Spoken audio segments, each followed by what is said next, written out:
તો તેની સ્થાપના મિત્રો 2004ની સાલમાં થઈ હતી.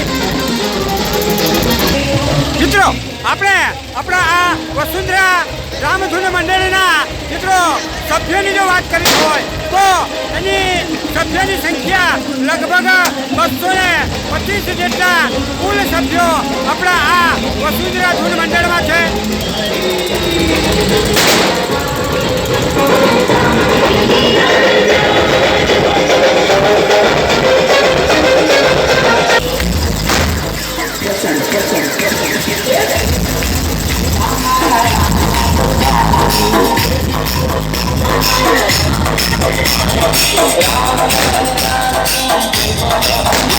આ છે આપણા વસુંધરા